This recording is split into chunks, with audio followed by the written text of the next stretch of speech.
সংবাদ মাধ্যমের কর্মীদেরকে আমাদের আম আদমি কর্মী জেলা কমিটির পক্ষ থেকে অনেক অনেক ধন্যবাদ যে আমাদের ডাকে আপনারা সাড়া দিয়ে আজকে আমাদের এই প্রেস কনফারেন্সে উপস্থিত হয়েছেন।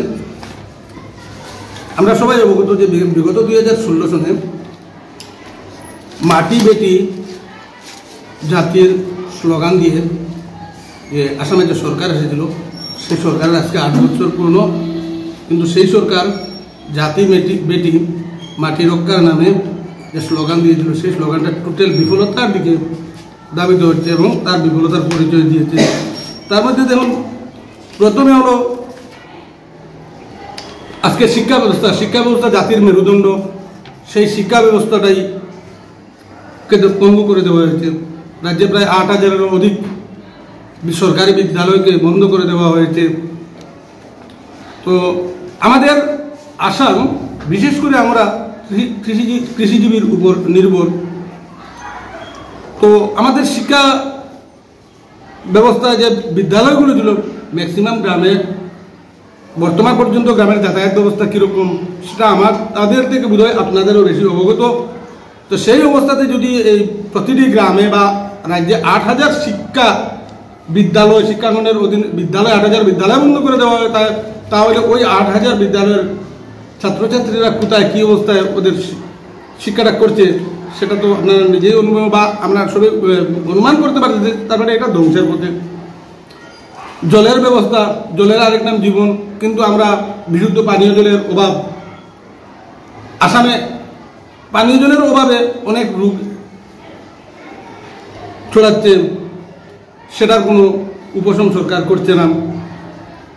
উদ্যোগ, বেকার সমস্যা, সরকার যে সময় স্লোগান দিয়ে এসেছিল বছরে আমরা 2 লাখ নিবনুয়ার চাকুরি দিন, কিন্তু 2 লাখ নিবনুয়ার বা 2 লাখ বেকারের যে চাকরির ব্যবস্থা সেটা করা হয় নাই। আসামে উদ্যোগ, সবচেয়ে বড় উদ্যোগ ছিল আসামে চা, সেই চাটাও আজকে ধ্বংসের পথে।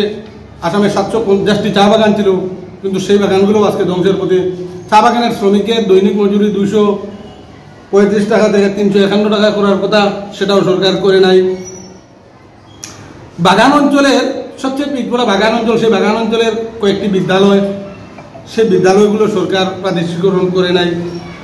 তো যে স্লোগান দিয়ে আমাদের আসামের জনগণ সরকারকে ভোট দিয়ে মানে এই সরকারি ব্যবস্থা পরিচালনা করার জন্য সরকার তৈরি করেছিলেন, সেই সরকার আজকে টোটাল বিপর্যস্ত এবং জনগণের আশা আকাঙ্ক্ষা পূর্ণ করতে টোটালি ব্যর্থ। সেই ব্যর্থতার মধ্যে প্রথম দাবি দেখেন আপনারা, আসাম চুক্তির 6 নং দফা যেটা বলা হয়েছিল রূপায়ণ করা, সেটাও সরকার করে নাই। অর্থনৈতিক টোটাল তলানিতে, বিগত দিনে আমাদের আসামের ঋণ ছিল সরকারিভাবে 35,900 কোটি টাকা, আজকে 2024 ইংরেজিতে সেই ঋণ এসেছে 1,42,000 কোটি টাকা। জনপ্রতি আমাদের 40,000 টাকা আমাদের মাথার উপর ঋণের বোঝা। সেই অবস্থায় আজকে যে অবস্থা আসামের দাঁড়িয়েছে, আমরা সাধারণ জনগণের দিন যাপন করা বিপন্ন হয়েছে। অধিক হারে মূল্য বৃদ্ধি, নিত্য প্রয়োজনীয় জিনিসের মূল্য বৃদ্ধি। আগে আমরা 100 ওয়াটের বাল্ব জ্বালাতাম, আমাদের বিল আসতো 350 থেকে 400 টাকা। বর্তমানে আপনারা আমরা এলইডি বাল্ব জ্বালাচ্ছি, কিন্তু আমাদের বিল আসে 1500 টাকা 1700 টাকা। সেই অবস্থা আমাদের আমাদের ডিজিটাল ইন্ডিয়া, সেই ডিজিটাল ইন্ডিয়া।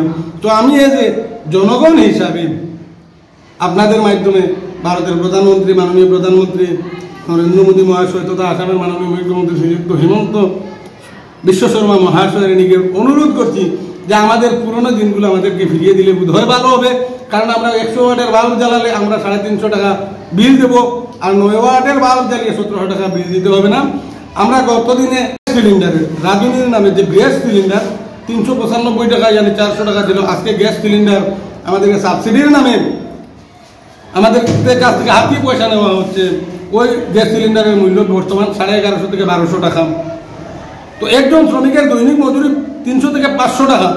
একটা গ্যাস সিলিন্ডারের দাম হচ্ছে 1200 টাকা। তো আমরা সেই পয়সাগুলো কোথা থেকে ব্যবস্থা করব? তো চরম ব্যর্থতার পরিচয় দিয়েছে। আমি আপনাদের মাধ্যমে আমাদের আসামের জনগণ তথা আমাদের করিমগঞ্জের জনগণের নিকট আহ্বান রাখছি, আগামী 2026 ইংরেজিতে আম আদমি পার্টি আমাদের আসামের প্রতিটি জেলায়, প্রতিটি কনস্টিটিউয়েন্সিতে, পঞ্চায়েত নির্বাচনের প্রতিটি জিপি ওয়াইজ, প্রতিটি ওয়ার্ড বেসিস, প্রতিটি জিপি বেসিস আমরা ইলেকশন খেলবো, প্রতিদ্বন্দ্বিতা করব।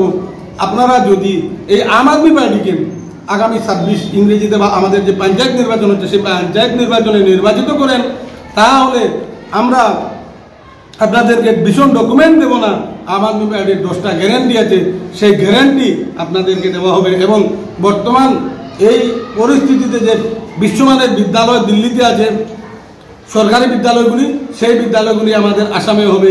যেরকম পাঞ্জাবের জনগণ সুযোগ সুবিধা ভোগ করতেছেন, সেই সুযোগ সুবিধা আমাদের আসামের জনগণও ভোগ করবেন। সেই আবেদন আমি আমাদের আসামের জনগণের নিকট আজকে আসামের প্রতিটি জেলায় প্রেস কনফারেন্স হচ্ছে, সেই সাথে আমাদের করিমগঞ্জ জেলায়ও, করিমগঞ্জ জেলার জনসাধারণের সাথে সমস্ত আসামের জনগণকে আমি আহ্বান করছি যে আগামী পঞ্চায়েত নির্বাচন তথা 2026-এর MLA ইলেকশনে আম আদমি পার্টিকে ভোট দিয়ে যদি আপনারা আম আদমির সরকার আনেন, তাহলে দিল্লির এবং পাঞ্জাবের যে সুযোগ সুবিধা এই জনগণ বুক করছে, আমরা আসামের জনগণের সেই সুযোগ সুবিধা বুক করব। কারণ দিল্লিতে দেখেন আপনারা ক্লাস 1 থেকে হায়ার সেকেন্ডারি পর্যন্ত টোটাল ফ্রি শিক্ষা ব্যবস্থা, সেই শিক্ষা ব্যবস্থাটা বিশ্বমানের শিক্ষা ব্যবস্থা, এটা তো পুরস্কার পেয়েছে বিশ্ব সংস্থা থেকে। দিল্লিতে মহিলাদের জন্য বাস পরিষেবা ফ্রি, সেই বাস পরিষেবাটা পাঞ্জাবেও ফ্রি, আমাদের আসামেও ফ্রি হবে। পানীয় জল 2000 লিটার জল প্রতিদিন প্রতি পরিবারকে ফ্রি দেওয়া হয়েছে, প্রতি পরিবারকে ফ্রি দেওয়া হয়েছে। দিল্লিতে প্রতিজন জনগণকে যে যে সুযোগ সুবিধা দেওয়া হয়েছে সেই সুযোগ সুবিধা আসামে প্রদান করা হবে।